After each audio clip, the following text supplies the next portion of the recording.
নমস্কাৰ দীক্ষাপীঠৰ এটা নতুন ভিডিঅ' মই সকলোকে আপোনালোকক স্বাগতম জনাইছোঁ। আজি মই আপোনালোকৰ লগত আলোচনা কৰিম যে APSCৰ যি আমাৰ মেইনছ এক্সাম অৰ্থাৎ আমাৰ যি ৰিটেন এক্সাম হয় সেই ৰিটেন এক্সামত এনেকুৱা 5টা মিষ্টেক যিকেইটাৰ কাৰণে আমাৰ কি হয় যে ফেইল কৰা সাধাৰণতে দেখা পোৱা যায়। এইটো সাধাৰণতে প্ৰত্যেকখন পেপাৰৰ কাৰণে কি হয় যে মিষ্টেকখিনি বেলেগ বেলেগ হয়, কিন্তু যদি আমি আটাইখিনি পেপাৰ একেলগ কৰোঁ তেতিয়াহ'লে দেখিম যে আমি APSCত কি হয় এছে পেপাৰ আৰু GS পেপাৰ আছে। চ' আজি এইটো ভিডিঅ'ত আমি কেৱল GSখিনিৰ কথা আলোচনা কৰিম, অৰ্থাৎ GS 1ৰ পৰা GS 5লৈকে যি 5খন GS পেপাৰ আছে সেই 5খন পেপাৰত কি ধৰণৰ মিষ্টেক কৰা হয় সেই মিষ্টেকখিনিৰ কথা আজি এইটো ভিডিঅ'ত মই আপোনালোকৰ লগত আলোচনা কৰিম। মই যোৱাবাৰ 3বাৰ APSC মেইনছত দেখিছোঁ, দুবাৰ ভাইভাত এপিয়াৰ হৈছোঁ। চ' এইখিনি মোৰ নিজৰ এক্সপিৰিয়েঞ্চৰ পৰা মই আপোনালোকক ক'বলৈ চেষ্টা কৰি যাম। প্ৰথম যিটো মিষ্টেক সেই মিষ্টেকটো কি হয় যে ৰোল নম্বৰ হয়, ৰোল নম্বৰৰ ওপৰতো মিষ্টেক হোৱা দেখা পোৱা যায়। যোৱাবাৰ যদি আপোনালোকে যিবোৰ মাৰ্কশ্বিট আছিলে সেই মাৰ্কশ্বিটখিনি যদিহে আপোনালোকে ভালকৈ মন কৰিছিলে তেতিয়াহ'লে দেখিব কিছুমানৰ মাৰ্কশ্বিটত এটা ড্ৰেছ চিন আহিছিলে, অৰ্থাৎ তেওঁলোকে যদি পৰীক্ষাত এবচেণ্ট হয় তেওঁলোকক এবচেণ্ট দিয়া হৈছিলে, কিন্তু তেওঁলোকক এবচেণ্ট বুলি নাহি তেওঁলোকক কি আহিছিলে এটা ড্ৰেছ চিন আহিছিলে, অৰ্থাৎ তেওঁলোকে পৰীক্ষা দিছিলে কিন্তু তেওঁলোকৰ মাৰ্কছটো ধৰা হোৱা নাছিলে। চ' যদিহে এনেকুৱা হয় তেতিয়াহ'লে আপোনালোকে জানে যে যিমান আপুনি GSখিনিত ভাল নম্বৰ নাপাওক কিয় আপোনাৰ যিটো ফাইনেল লিষ্ট এই ফাইনেল লিষ্টত আপোনালোকৰ নামটো নাহে। এইটো কি কাৰণে হয় তাৰ যদি কাৰণটো চাই যে মই ভাবোঁ ইয়াৰ যিটো মেইন কাৰণ সেই মেইন কাৰণটো হৈছে আমি, কাৰণ আমাৰ যেতিয়া আমি ৰোল নম্বৰখিনি দেখোঁ তেতিয়াহ'লে কি হয় যে কিছুমান ৰোল নম্বৰ বাকী নাম্বাৰৰ লগত একলগ হৈ যায়। উদাহৰণস্বৰূপে যদি মই কওঁ যে 1টো কেতিয়াবা কি হয় 7ৰ নিচিনা হ'ব পাৰে, একেদৰে 4টো কেতিয়াবা 9ৰ নিচিনা হ'ব পাৰে। চ' এই যিবোৰ ৰোল নম্বৰ আছে সেই ৰোল নম্বৰবোৰ সাধাৰণতে কি হয় বেলেগ তাৰ নম্বৰৰ লগত মিক্স হৈ যোৱা দেখা পোৱা যায়। আৰু যিহেতু APSCয়ে তেওঁলোকৰ গোটেই বহিখিনি স্কেন কৰে আৰু স্কেন কৰোঁতে সম্ভৱ এই যিখিনি আমাৰ ৰোল নম্বৰ দেখোঁ 1টো 7ৰ নিচিনা হৈ যোৱা বা 4টো 9ৰ নিচিনা হৈ যোৱা, এই যিখিনি ৰোল নম্বৰ হয় সেই ৰোল নম্বৰখিনি তেওঁলোকে কেপচাৰ কৰিব নোৱাৰে, যাৰ ফলত এটা কেপচাৰ কৰিব নোৱাৰে নহয় তেওঁলোকে এইটো এই যিবোৰ ৰোল নম্বৰ আছে এই ৰোল নম্বৰখিনি কি হয় এটা ভুলকৈ কেপচাৰ হয়, যাৰ ফলত আপোনাৰ যিখন এটেণ্ডেঞ্চ ছিট তাততো আপোনালোকে চহী কৰি থৈছে, তাততো আপোনালোকৰ নাম আছে, কিন্তু যিখন আপোনালোকৰ এনচাৰ বুকলেট সেই বুকলেটখনো আপোনাৰ নামটো নাথাকে আৰু সেইকাৰণে আপোনাৰ যিটো নাম তাৰ মাৰ্কশ্বিটত কি হয় এটা ডেছ আহি যায়। আৰু যদিহে এনেকুৱা হয় আপুনি যিমানেই ভাল নম্বৰ নাপাওক কিয় বাকী 5খন পেপাৰ অৰ্থাৎ GS 4খন পেপাৰ আৰু এছে পেপাৰখনত যিমানেই ভাল নম্বৰ নাপাওক কিয় তাত আপোনাৰ 0 আহিব, আৰু 0 আহিলে আপোনালোকে জানে কেতিয়াও আপোনাৰ চিলেকশ্যন সাধাৰণতে নহয়। আৰু সেইকাৰণে মই ক'ম যে আপোনালোকৰ হাতত যিহেতু সময় থাকে প্ৰায় 5 মিনিটৰ আগত আপোনালোকক কুৱেশ্যন কাম এনচাৰ বুকলেটখন দিব, সেইকাৰণে আপোনাৰ যিটো ৰোল নম্বৰটো বহুত ভালকৈ লিখিবলৈ চেষ্টা কৰিব। যিটো নম্বৰ 1টো ভাগে লিখিব, 2 ভাগে লিখিব, আৰু যিটো ৰোল নম্বৰ হয় সেই নম্বৰত অলপ গেপ দিবলৈ চেষ্টা কৰিব, যাতে যেতিয়া আপোনালোকক স্কেন কৰিব ৰোল নম্বৰৰ বহিখন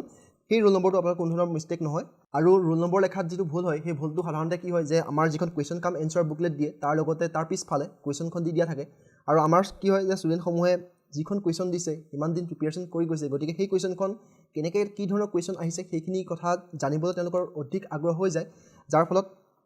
তেওঁলোকে যিটো ৰোল নম্বৰ সেই ৰোল নম্বৰটো বহুত সোনকালে লিখি পেলাই পিছত যিটো কুৱেশ্যন আছে কুৱেশ্যনখিনি পঢ়িবলৈ যায়, যাৰ ফলত এইটো ভুল হোৱা দেখা পোৱা যায়। গতিকে আপোনালোকে এইটো কৰিব যে কেতিয়াও যিটো আপোনালোকৰ ৰোল নম্বৰ হয় ৰোল নম্বৰটো খৰধৰ নকৰিব, লাহে লাহে লিখিব, 2টা নাম্বাৰৰ মাজত অলপমান গেপ দিবলৈ চেষ্টা কৰিব যাতে কম্পিউটাৰ ৰিকগনাইজ কৰোঁতে পিছত কোনো ধৰণৰ প্ৰব্লেম নহয়।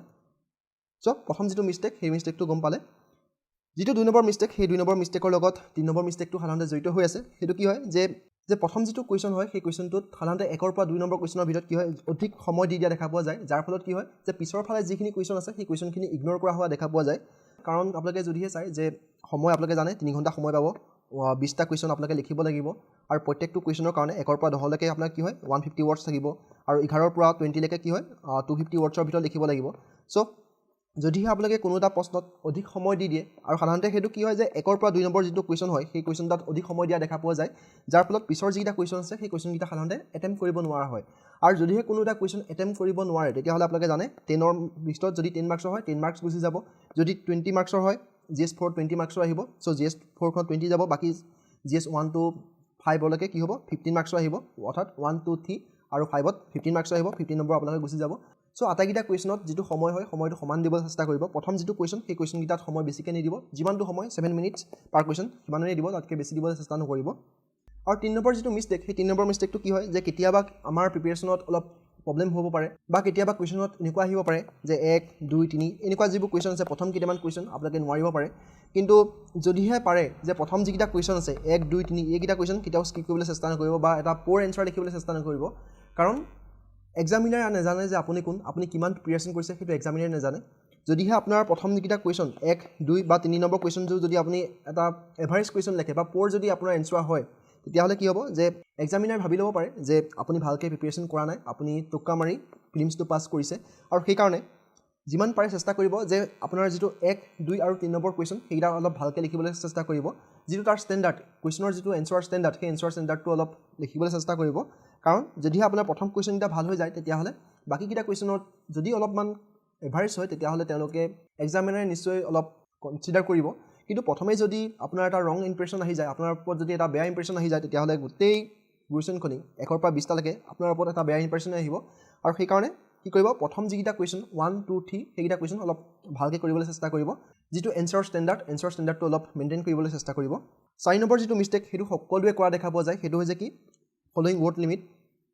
লিমিট যিটো হয় সেইটো যদি ফ'ল' নকৰে তেতিয়াহ'লে আপোনালোকৰ ডাঙৰ এটা মিষ্টেক হ'ব কাৰণ আপোনালোকে জানে যে আপোনালোকৰ যিটো কুৱেশ্যন হ'ব সেই 3 ঘণ্টাৰ ভিতৰত আপোনালোকে লিখিব লাগিব আৰু প্ৰত্যেকখন কুৱেশ্যনত এছেৰ বাহিৰে GS 4ৰ বাহিৰে টোটেল 20টা কুৱেশ্যন আহিব য'ত 10টা কুৱেশ্যন 10 মাৰ্কছৰ আহিব আৰু বাকী 10টা কুৱেশ্যন কি হ'ব 15 মাৰ্কছৰ আহিব আৰু মেইন প্ৰব্লেমটো হ'ল কি যে প্ৰথম যিকেইটা 10টা কুৱেশ্যন আছে সেইকেইটাতো 2 পেজ দিব একো নাই সেইকেইটাতো আপোনালোকে লিখিব কিন্তু বাকী যিকেইটা 10টা কুৱেশ্যন আছে সেই যিকেইটা 15 মাৰ্কছৰ 10টা কুৱেশ্যন আছে আহিব সেইকেইটাত আপোনালোকে 4 পেজ দিব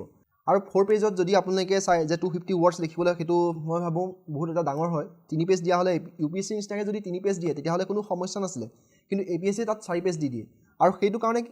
কি হয় আমাৰ লাষ্টৰ যিটো পেজ হয় প্ৰতিবাৰে কাটিবলগীয়া হৈ যায় কিন্তু কিছুমানৰ কি হয় যে কাটিব নিবিচাৰে যাৰ ফলত 4টা পেজ ফিল আপ কৰিব যাওঁতে সেই ৱৰ্ড লিমিটটো পাৰ হৈ যোৱা দেখা পোৱা যায় আৰু যদিহে ৱৰ্ড লিমিট পাৰ হৈ যায় তেতিয়াহ'লে কি হ'ব APSCটো ডাইৰেক্টলি আপোনাৰ নম্বৰ নাকাটে এনেকুৱা নহয় যে আপোনালোকক APSC হিচাপ কৰি থাকিব যে এটা দুটা তিনিটা তেনেকৈ ৱৰ্ড লিমিট হিচাপ কৰি নাথাকে কিন্তু যদিহে আপুনি ৱৰ্ড লিমিট পাৰ কৰি যায় তেতিয়াহ'লে আপোনাৰ মাইনাছ এনেকৈ লাগিব যে আপুনি বাকীকেইটা কুৱেশ্যন সম্পূৰ্ণভাৱে এটেম্প কৰিব নোৱাৰিব যদি আপুনি এটা কুৱেশ্যনত 250 মাৰ্কছৰ কাৰণে 15 নম্বৰ এটা কুৱেশ্যন যদি বহুত ভালকৈ লিখে 4 পেজ আছে 4 পেজ লিখিবলৈ চালে বহুত ভালকৈ কৰিলে তাত যদি আপুনি 15 মাৰ্কছৰ ভিতৰত 15ও পাই যায় লেটছ ছাপ'জ আপুনি 15 মাৰ্কছৰ ভিতৰত 15 মাৰ্কছ পাই গ'ল কিন্তু বাকী যদি আপুনি এটা কুৱেশ্যন এৰি দিলে 10 নম্বৰ যদি এটা কুৱেশ্যন এৰি থৈ গুচি গ'ল তেতিয়াতো আপোনাৰ 10 নম্বৰ সম্পূৰ্ণ গুচি গ'ল তেতিয়াতো আপোনাৰ লোকচান খালে আৰু তেনেকৈ যদি আপুনি দুটা কুৱেশ্যন এৰি দিয়ে তেতিয়াতো আপোনাৰ 20 মাৰ্কছ আহি গ'ল আৰু তেনেকৈ সঁচা কথা ক'ব গ'লে 3-4টা যদি কুৱেশ্যন এৰিয়ে দিয়ে আপুনিতো কম্পিটিশ্যনৰ পৰা বাহিৰ হৈ যাব আৰু সেইটো কাৰণে মই এইটো ক'ম যে যিটো ৱৰ্ড লিমিট সেই ৱৰ্ড লিমিটটো সদায় ভালকৈ ফ'ল' কৰিব আৰু এটা কথা যে আপোনালোকে পৰীক্ষা হলততো আপোনালোকে হিচাপ কৰি নাথাকে যে মই এইটো এটা দুটা তিনিটা তেনেকৈ ৱৰ্ড লিমিটটো হিচাপ কৰি নাথাকে কেনেকৈ জানিব চ' সেইটো কাৰণে এতিয়াৰ পৰা যিহেতু হাতত 2 মাহ সময় আপোনালোকৰ হাতত আছে গতিকে 2 মাহ সময়ৰ ভিতৰত ভালকৈ প্ৰিপেৰেশ্যন কৰক অন্তত এনচাৰ ৰাইটিং প্ৰেক্টিছ এবাৰ হ'লেও কৰিব যদি পৰীক্ষা হলত এনচাৰ ৰাইটিং প্ৰেক্টিছ কৰিব যাম বুলি ভাবে তেতিয়াহ'লে বহুত সমস্যা হ'ব সেইটো কাৰণে মই ক'ম যে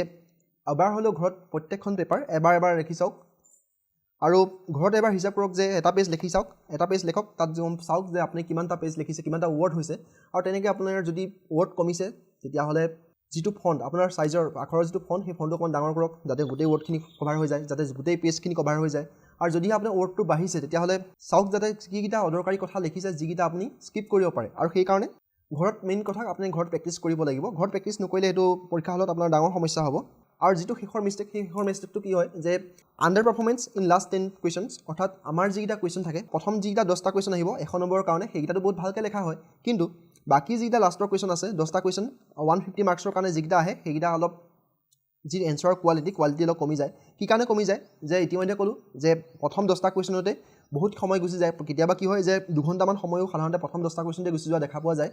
বেছিভাগ ষ্টুডেণ্টৰ এইটো হয় যে প্ৰথম তেওঁলোকে যি 10টা কুৱেশ্যন আছে বহুত ভালকৈ কৰে কিন্তু লাষ্টৰ 10টা কুৱেশ্যনৰ কাৰণে তেওঁলোকৰ হাতত সময় নাথাকে আৰু লাষ্টৰ 10টা কুৱেশ্যনত কি হয় যে 150 মাৰ্কছ আহে আৰু যদিহে এইকেইটাত আণ্ডাৰ পাৰফৰ্মেঞ্চ হয় বা যদি ভালকৈ আপুনি যিকেইটা প্ৰশ্ন সুধিছে সোধাৰ মতে যদি উত্তৰ লিখিব পৰা নাই তেতিয়াহ'লে আপোনালোকে মাৰ্কছটো নাপাব এটা পাৰ্টত অধিক সময় নিদিব দুটা পাৰ্টত সমান সময় দিয়ক প্ৰথমেই আপোনালোকে মই ভাবোঁ যে এতিয়া যিহেতু আপোনালোকে প্ৰিপেৰেশ্যন কৰি আছে সেইকাৰণে এই সময়ছোৱাত আপোনালোকে কি কৰিব যে এটা কুৱেশ্যনৰ কাৰণে 10 মাৰ্কছৰ কাৰণে কিমান সময় দিব লাগে সময় চাওক 2 নম্বৰতে 15 মাৰ্কছৰ কাৰণে কিমান সময় দিব লাগে সেই সময়টো নিৰ্ধাৰণ কৰি লওক আৰু এতিয়া যিহেতু প্ৰিপেৰেশ্যন কৰি আছে প্ৰিপেৰেশ্যন কৰি থাকোঁতে এতিয়া ঘড়ী চাই লেখক 7 মিনিটৰ এলাৰ্ম লগাই লওক 7 মিনিটত যেতিয়াই হৈ যাব যিমান লিখিছে সিমানতে বন্ধ কৰি দিয়ক আৰু যিটো 15 মাৰ্কছৰ কাৰণে আছে তাত 10 বা 11 মিনিটছ হৈ যোৱাৰ লগে লগে সেইটো বন্ধ কৰি দিব আৰু তেতিয়া কি হয় যে প্ৰত্যেকটো পাৰ্টছ 10 মাৰ্কছৰ হওক বা 15 মাৰ্কছৰ হওক প্ৰত্যেকটো পাৰ্ট আপোনাক সমানে গুৰুত্ব দি পেলাই সমানে লিখি যাব পাৰিব আৰু তেতিয়া আপোনালোকে কি হয় কোনো এটা কুৱেশ্যন স্কিপ কৰিব নালাগে ঠিক আছে